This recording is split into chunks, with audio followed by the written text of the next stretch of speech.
Excellent. Good morning. Everything working? Yep. Okay, perfect. So, I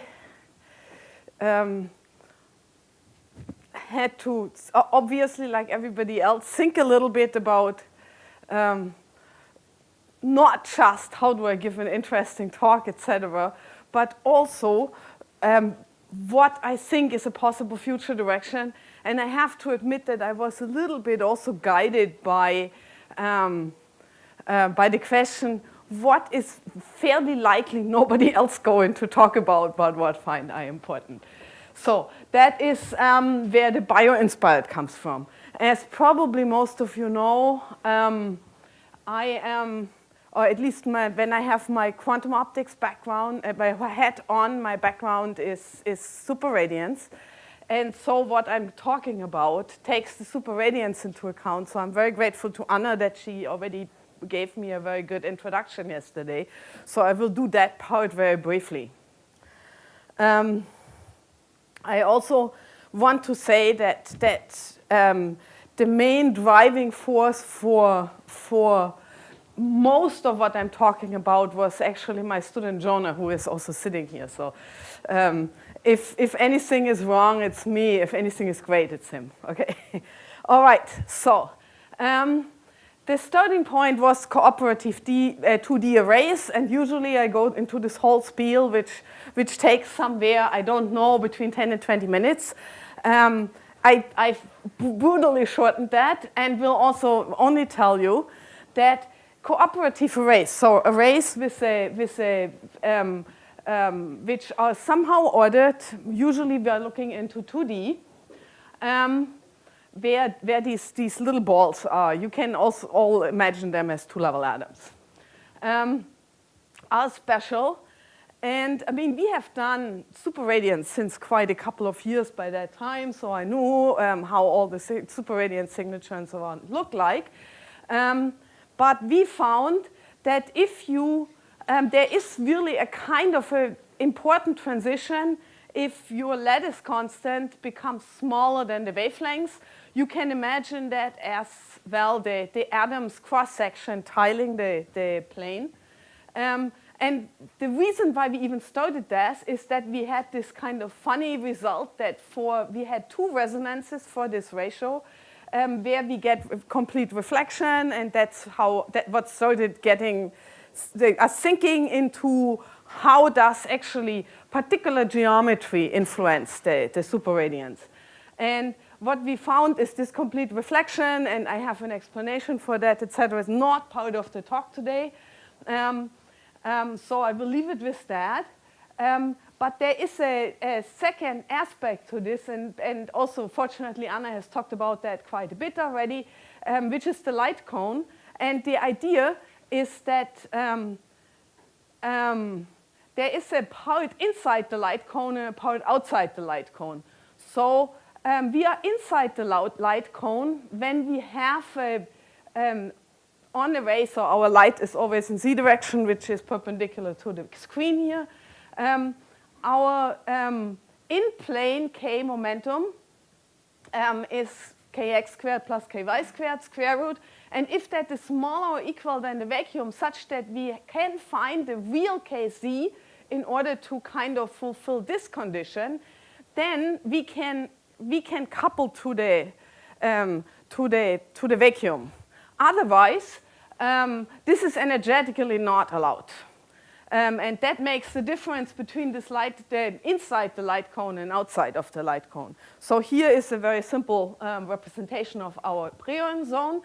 And from that, we can get into a band structure where these are the different lines are the different polarizations.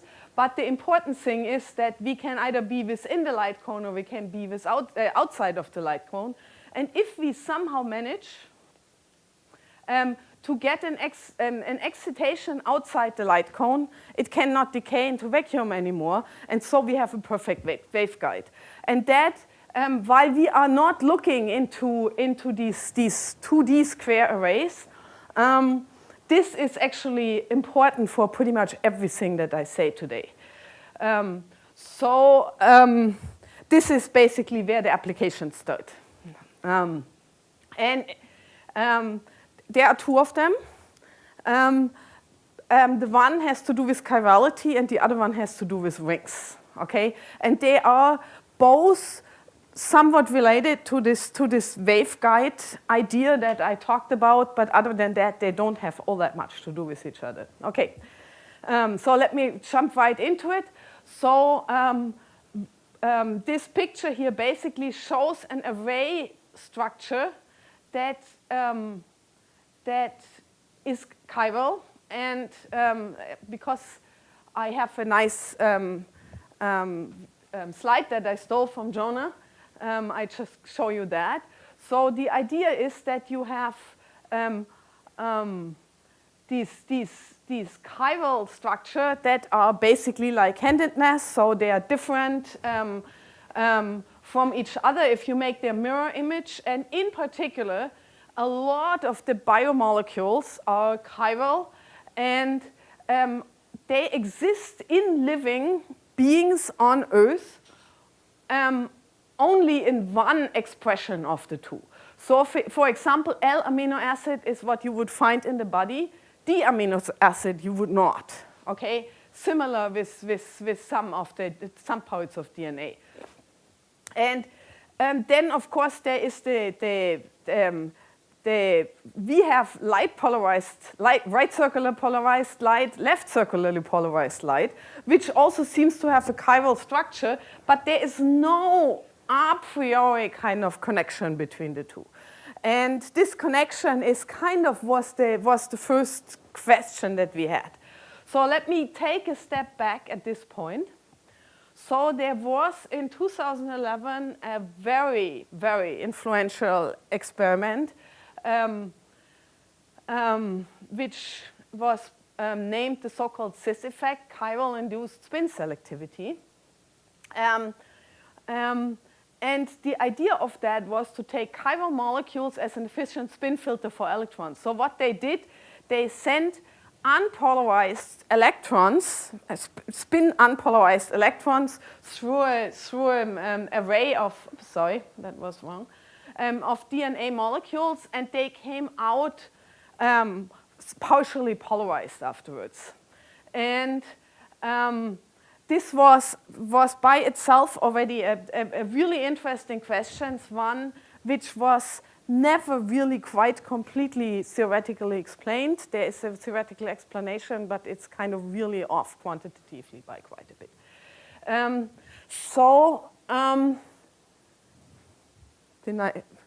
Yeah, exactly. So the next question is, and this came quite a bit later, and I don't think this is an archive paper anymore, so I apologize. So there was the question, oh yeah, sorry. Did they come out elliptically polarized or linearly polarized? I mean, they are electrons, right? They are either, so part of them are up, part of them are down, but it's not symmetric. Can you quickly just explain the experiment again? I think I missed something. Yes. So you send in light or electrons? Electrons. This is electrons. This experiment was done with electrons, no light involved. I see. So the light comes there. That's my part on it. Okay. So the question has been, has this potentially something to do with the origin of the homochirality of light, of life? And I mean, as you're probably aware, every living being on the Earth has the same chirality of the same molecules. It's not that we have whatever D something and flies have L something. Everybody has the same. There is, and this one is, some people who really know, like Jonah, know that this is an old slide, which I still want to leave in. There was a suggestion from findings in meteorites that this chirality asymmetry persists basically throughout the galaxy. In that case, what was found in the meteorites was not completely homochiral, it just was asymmetric. And when we started this work, and when this paper was written, etc., a lot of them were kind of trying to set out to see how does it come that chirality is something that can be found in the same asymmetry in places that never ever in all the history of the universe have been in touch with each other, right? So that suggests that there is some agent in the galaxy that kind of somehow is able to transmit this information. So the thing is, I think this is put into question in the meantime. So people don't know whether this is actually really true or whether this asymmetry that they found was just because people didn't handle these things carefully enough and contaminated them. So the thing is, what we did was based on this idea. There has to be something that communicated that. Of course, our work doesn't get wrong only because this particular finding is put into question. So the reason, sorry, I should say, the reason why people put this two questions together, this effect and this homochirality is that electrons could be potentially something that acts as a medium to communicate that. But in principle, light is a much better medium because light travels a lot better, right? And so our question was, can we do something similar to the cis effect with light?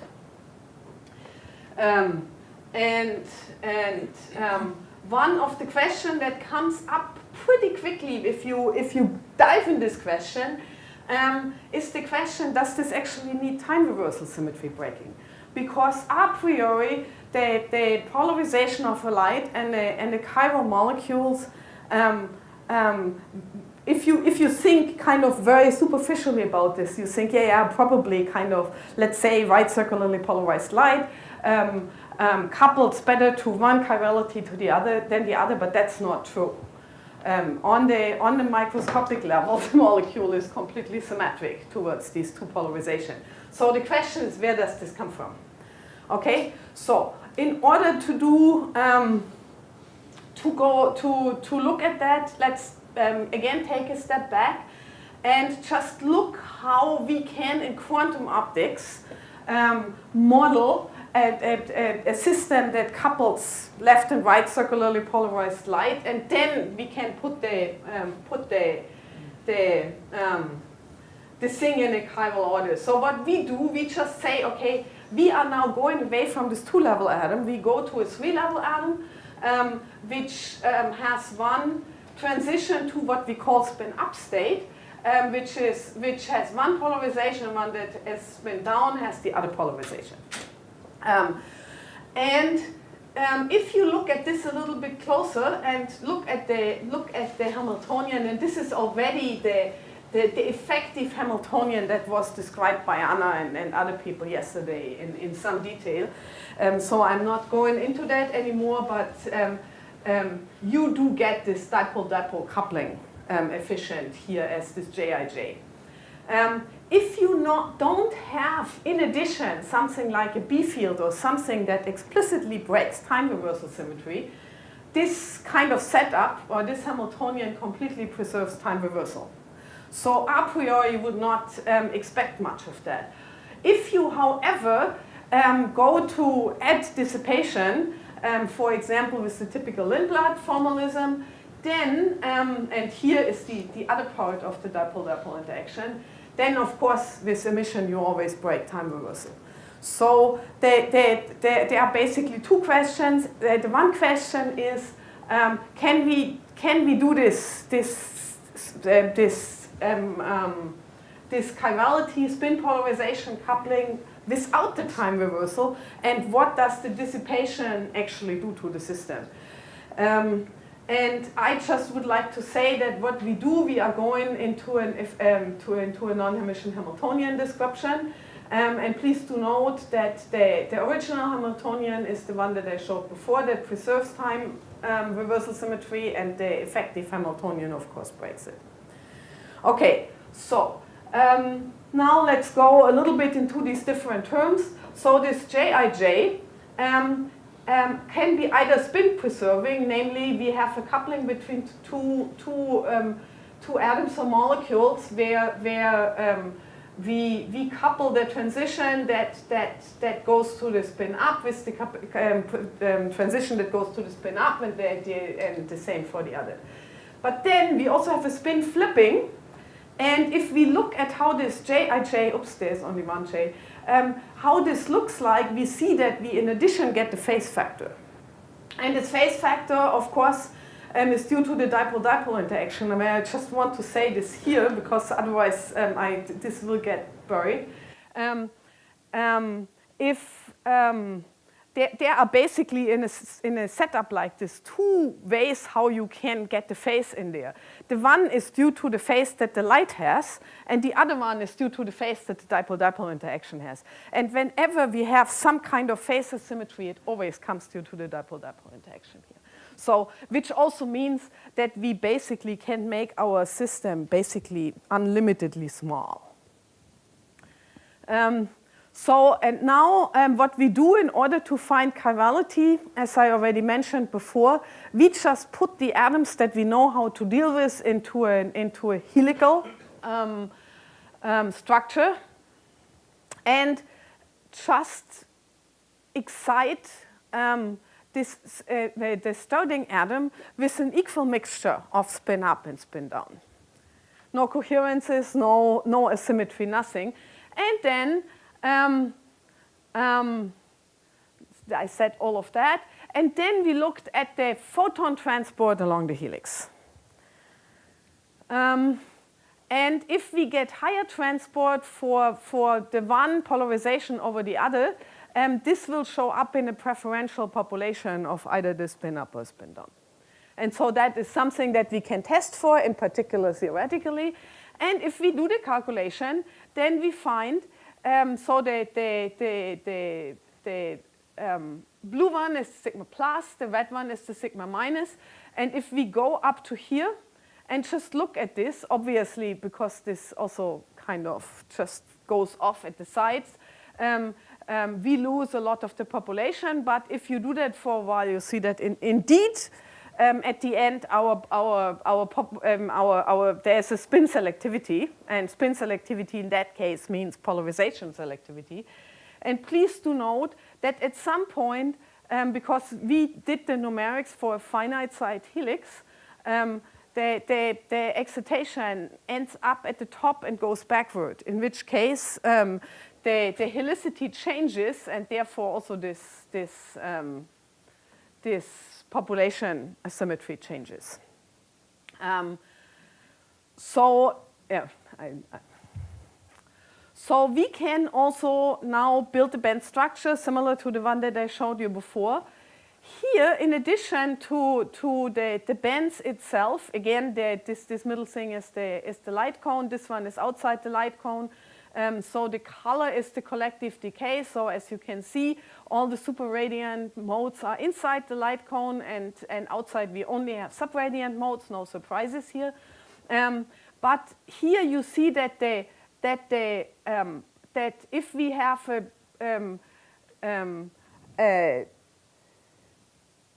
a symmetry in population towards the spin up state, then it's shown as a square, and if it's towards the spin down state, it's shown as a diamond. And if you look a little bit closer, then you see that this system is actually now asymmetric, antisymmetric. Okay, so that means we actually have an emergent spin-orbiting coupling in here, despite the fact that we have no time reversal symmetry field of any type in there. This is purely induced by this helical geometry. Okay, so now let's look a little bit at the cases where we can get such a structure and what kind of symmetries we have to have or not. Yes? Very good question. How does this depend on the parameters of the helix, radius and distance and so on, atoms density? So obviously it has to be superradiance. Other than that, the difference is relatively small. There's always a little bit the question. I mean, we have looked numerically only at the somewhat limited, so we have not looked at many different orders of magnitude of size of this thing, because the problem is that we computationally can't just do a certain size. Sorry, yeah? similar to that. The fact that you have this helix that connects the dot, does it indicate that there is a stronger coupling along the line, right? So this is just the distribution of the dots. There is no Yes, yes, yes. stronger coupling just because they're Yes, yeah, exactly. So in principle, we also, and that does matter, whether you, I'm sorry, whether these are closer together or these are closer together, right? So if these are closer together, the spin asymmetry will get smaller. If these are closer together, the spin asymmetry will get bigger. But you are right. This line, of course, doesn't exist, right? That's only to guide the eye. It's just the atoms. So let's go into this. So here, these are exactly the same situation, only with a structure with opposite helicity, and you see that they are exactly kind of symmetric to each other. And then we have looked a little bit into the symmetry. So now I have to explain a little bit. It turns out that if you look, so we have three factors. The one is the kind of propagation direction. The other one is the spin, where we call that either sigma or sigma bar, where sigma bar is the opposite of sigma. And then we have the directionality of these atoms, which we just kind of call through with 1, 2, or 3. And if you do time reversal, then K changes, sigma changes, but the order of the atoms does not change. Time reversal actually does keep the chirality of the system. The other one is this inversion, which inverses. I will explain that. How did we call this P bar? I think we called it anti-inversion. Yes, because it does not only invert I will show you, but that's another symmetry that. Oops, sorry. Great. That also, so it's an inversion plus a spin inversion. That also keeps the chirality the same. So the structure that we have is symmetric under both of these. So this is basically parity plus an extra spin inversion. So there are a couple of cases, and the first thing is that we actually want the absolute spin expectation value to be non-zero. This is just the average over all this kind of up and down populations averaged over the whole system. And this is obviously zero if there's a symmetry of the Hamiltonian that reverses the spin everywhere in the Brillouin zone. That means if we look at these two operations, the one is a spin flip that leaves. So the first one is the location. The second one is the sublattice. That's basically the structure of the bands, and then of course the spin. So we have spin flip. We have the unitary rotation, which just leaves basically all the atoms where they are, except that it exchanges them with respect to the sublattice. And then we have an operation that is the combination of the two of them. And that one I already said. And then we have a spatial, this is not this p-bar, this is just the parity operator. That one, in principle, just turns R to minus R, but we go a little bit more general and say we could, in addition, also have a proper rotation here. So all what we call P here is an improper rotation of the system. And if we have P bar, then the spin also flips. Okay, that's just to say that.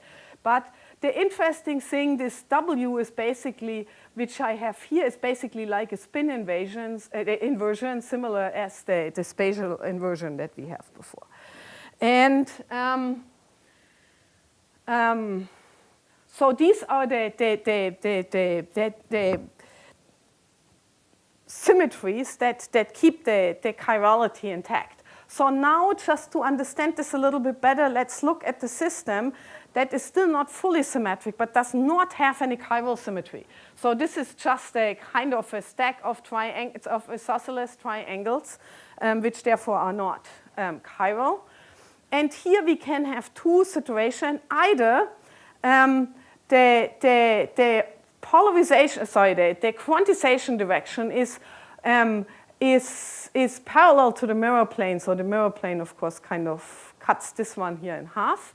In this case, we get a completely symmetric band structure with the average spin 0 everywhere. However, if we kind of put the quantization axis perpendicular to the mirror plane, in that case, we do get this spin asymmetry, okay? So that means that in principle, we can get such a system that I told you before, oh, this is spin-orbit coupling, etc. We don't even need really a chiral structure. We need only a structure that is chiral combined between the geometry and the quantization axis. And that, of course, happens if we put something in that gives this quantization here. Okay, so as a summary, we have basically 4 situations. The first situation is that we just don't have any spin asymmetry whatsoever. That means that the system is both parity and time reversal symmetric. Second is that we do have a spin asymmetry, but it's symmetric for plus minus k. In this case, we still have the parity symmetry, but it's not time reversal symmetric anymore. The case that we are mostly interested in is the one where we do have non-zero spin, and we have an anti-symmetry for plus minus k. That means we have spin-orbit coupling in the system and could potentially have this chirality. This one is, as I told you before, is this p bar, or time reversal symmetry. And we can either have that one or both. And then, of course, there are the ones where there's no symmetry in the system whatsoever. In that case, everything goes haywire anyway. So that somehow gives us a little bit of an idea, and kind of the take-home message for that is we don't need time reversal symmetry in order to get spin-orbit coupling. So let's go on a little bit with that. So the question is, we have calculated, we have seen that we get all this coupling that we want, etc. So we were thinking a little bit, how can we do this experimentally? So potentially one can do kind of RNA-based chiral macromolecules. People can do that. We could do a 3D holographic tweezer array with something like strontium, which has long wavelengths. Or we could try to have an optical kind of tweezer, which is a Lagrange mode, which also would trap into this. However, life turned out differently. There is actually an experiment that was done by a group in Hong Kong, the group of Mingji Li. And what they have this, I have written somewhere, but, oh yeah, here. This is a chiral halide perovskite quantum waltz. And this consists basically of this molecule, and it's a little bit hard to see, but this is actually a chiral molecule. And they basically built quantum wells of that and have done the experiment. The experiment is actually still ongoing, and the paper is about 3/4 written. So what they find indeed this asymmetry between right-handed and left-handed. So they tried this out for both chiralities. So they built that one and the opposite one. Here, this is as a spectrum. So this is not quite exactly what I showed you before as this kind of time-dependent emission. But it actually turns out, and I think this is really kind of results from somehow this week or so, where they looked at the photon count and indeed get this asymmetry between right and left circularly polarized. What is missing from this is that they do that for the other chirality, but that one is still in the making, so there are no pictures for that yet. So this is actually this is a real effect. With that, I come to the end of this part, and I already see that I'm way over time with what I thought. There is actually really interesting work by Olga Smirnova, who also looked into similar questions. So if you are interested in that, I will really very strongly suggest these two papers. The question is, of course, does this really have a role in nature, and in particular to the communication of chirality? We have, of course, I showed you some symmetries, but the question is to look further in non-trivial topological properties, and then the next thing is to do that with actually real molecules. And I also would like to kind of briefly advertise that Jonah went this summer into a Gordon conference that was all done around the cis effect, and was the big hit there. The chemists who did the cis effect, and even the original kind of author of the cis effect paper, got super excited about our work and said, oh, after more than 10 years, finally somebody can do the theory to what we never could explain. So I guess there's more to come from us in chemistry circles. Who would have thought? Okay, so now I'm basically half an hour in. I can, in principle, just stop here if there are questions. Yeah. Why don't we do questions, and if I still have time, I give you the second It's part. a very simple question, but the original effect you said was with electrons. Yeah. You studied now with light. Yeah. I guess of course, they couple differently. Yes. But the point is, you can basically translate the coupling into a similar kind of Hamiltonian. So that is kind of really. I mean, we talked about that in the discussion last night to quite some detail. That's the nice thing about doing AMO, quantum optics, etc. That you really, at the end, you can cook things down to the essence, and in a sense, the essence in a way is similar. I mean, there's the one difference that Kaden already kind of alluded to before, that of course spins are spin up or spin down versus light, where we could have a different polarization plane or something like that, right? What you observed by doing this calculation is the fact that there is basically it's the way we probe the helicity that gives rise to different polarizations, or? Yes. So it's basic. I mean, in our case, it's really helical rather than purely chiral. And that is the nice thing about this experiment that I should show, because that's not helical. That is really purely chiral, right? But it's really the fact that we do get this coupling between the light polarization and the geometry of the system. So that in principle, we could, of course, what we do is we have the geometry and we get the light polarization. But that, of course, also means that if you send one light polarization in, you excite one chirality more than the other, right?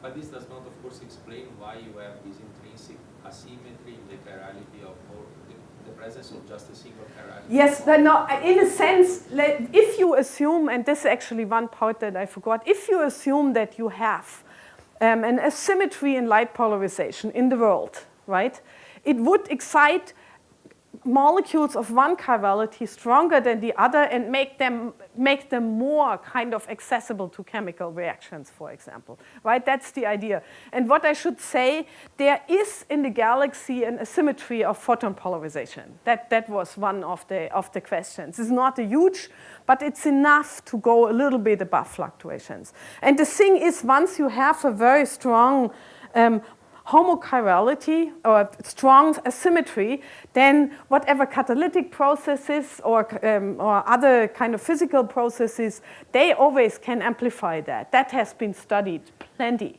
It is really kind of how do you communicate that over far distances where catalysts or something like that cannot travel. I don't know. So it was Kaden, I think, you next.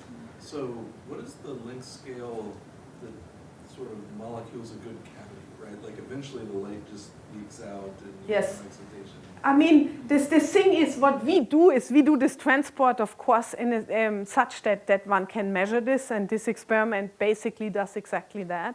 At the end, it's really the question, exactly what I just said to Tommaso, whether you can excite one molecule more likely than another, right? And in principle, this asymmetry, and for that, you don't necessarily need a long propagation. Yeah. I'm just curious for other things, if you know how long the propagation would be. You know, I can imagine doing all kinds of cool things, like putting, I don't know, some chiral resonator out. Yes. Oh, I mean, the point is, it can be in principle as long as you want. In our case, we are limited, well, by computational kind of ability, but also by the fact that, of course, in our case, we are looking at a single helix, and of course, that one decays out to the sides, and eventually there will just not be much light coming out anymore on the other side.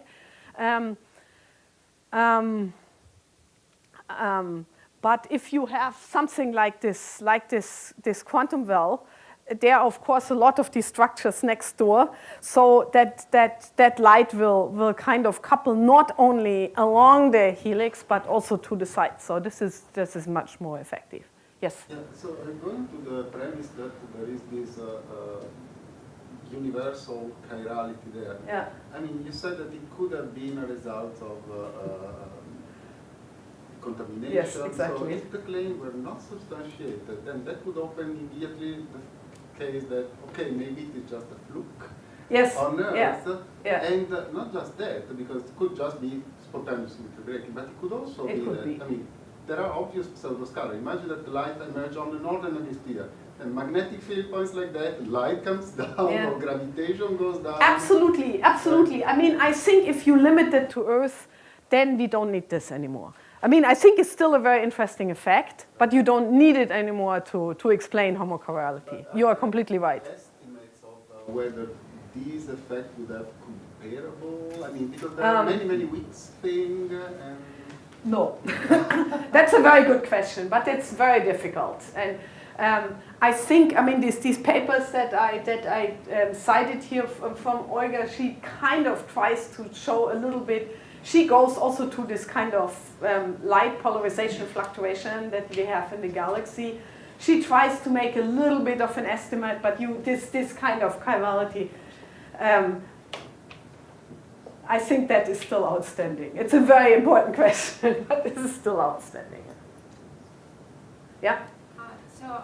Nice talk. I have comment, I think in the community of plasmonics, people were doing these similar experiments with DNA origami, so they can put like helix of nanoparticles like that. And then they were also thinking on what happens if you don't have truly a chiral structure. And I think they mentioned that, well, they call this like extrinsic chirality because basically you need. Yeah. I mean, that's basically this kind of symmetry considerations that we have. So that's exactly that. But yes, thanks. We should probably kind of look at that and kind of include those citations. Thank you. And then the other comment is related to the electrons. I think so. I agree that this could be seen with electrons or photons.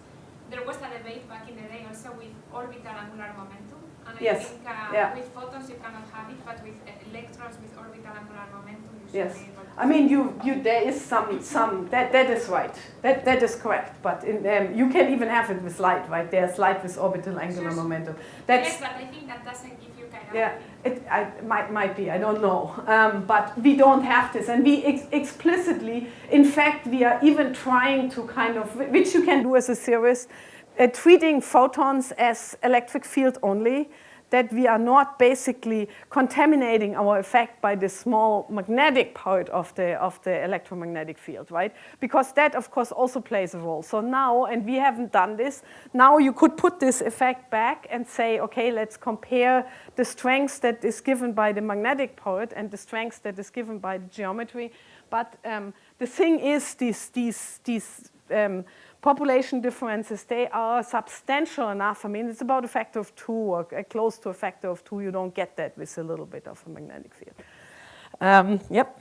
Yeah, I think there's one thing, and I'm through half of my talk, so I haven't practiced that, as you can see. So I'm not giving the second part of my talk. I just give you a teaser. Because here the idea is we are looking again into transport, and this time the transport is ring structures. And so here we are also looking into some kind of symmetries and in some kind of tunneling and stuff like that. But that started because we had a visiting student from Helmut Ritsch's group. And they had started these ring structures in connection with superradiance since many, many years. And one of the things they found is that if you put, so these are, again, we are back to two-level atoms, no polarization or anything like that. They found that if they put an atom in the middle of this ring, the superradiance acts very, very strongly on this middle, which in particular means for emission and absorption, this middle position is really prime. And it also turned out that, and this is no chance that our rings have 9 atoms. It turned out that works by far the best if you have 9 atoms in the ring. That has a geometrical reason, can be calculated analytically. But the thing is that this, of course, gives basically the same structure that you find in photosynthesis. These are also rings, and they are made out of 9 particles. So that was somewhat intriguing, and our question here was, and here and as I said, I don't want to go through all of this, through all of the math here. But what I want to show is that one here. So what we looked at was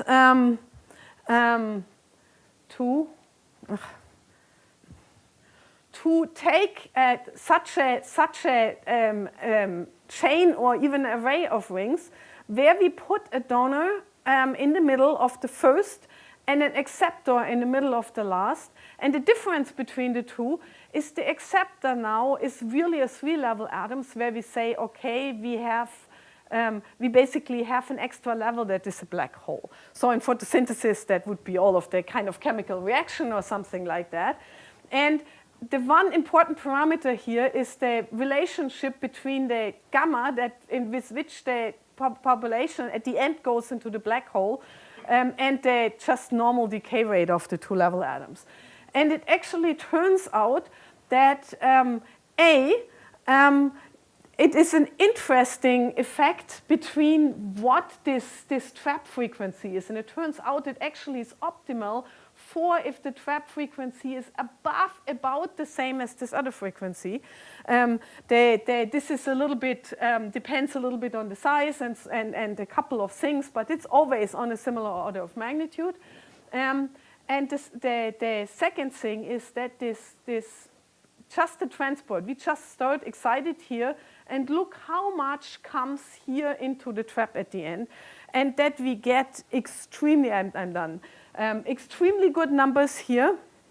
And that ring structures work considerably better than if you just make a chain of atoms, or if you make a ladder of atoms, or if you make a hexagonal kind of array or something like that. And that, in addition, you can actually even have tunneling directly from here to here. And with that, I will stop. The only thing that I will show is my collaborators. You see Jonah, he is sitting here. But there was also Stefan, who is now working at Clara, Raphael, who is this Helmut's student, and Helmut. And with that, I want to thank you. And I guess we have questions already, right? So. Okay, yeah, sure. Thank you. Too bad I didn't have more time. Yeah, Sorry. question. Yeah. Sorry, Susanne, for many questions. For the rings, the transport is more efficient than in a 1D chain, or Yes. just faster, or both? Both. No, it's not actually. No, it's not faster. Typically, it's all about the same speed, except for this tunneling part, which are basically edge states. They do not exist in chains, they only exist in rings. But this is actually only more efficient and not faster. Yeah. Okay? Okay, yeah, probably, to be fair, we should All right. let, Thank you. thank Susanne again.